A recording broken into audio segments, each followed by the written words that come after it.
আসসালামু আলাইকুম। কেমন আছেন সবাই? প্রশ্ন উত্তর পর্বে শান্তি কি? শান্তির আইনগত কাঠামো ব্যাখ্যা করো।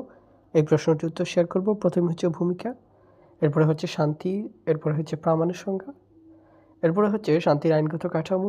প্রথমটি হচ্ছে আঞ্চলিক আন্তঃরাষ্ট্রীয় প্রতিষ্ঠান, ক হচ্ছে আসিয়ান, ২ নম্বর হচ্ছে আফ্রিকান ইউনিয়ন, ৩ নম্বর হচ্ছে আমেরিকান দেশগুলোর সংগঠন বা ওএএস, চতুর্থ নম্বর হচ্ছে সার্ক, ২ নম্বর হচ্ছে আন্তর্জাতিক ক্ষেত্রে জাতিসংঘ। এখানে জাতিসংঘের কিছু আইন আলোচনা করা হয়েছে। Full video link, related video এবং ডেসক্রিপশন বক্সে দেওয়া থাকবে, সেখান থেকে আপনারা চেক করে নেবেন।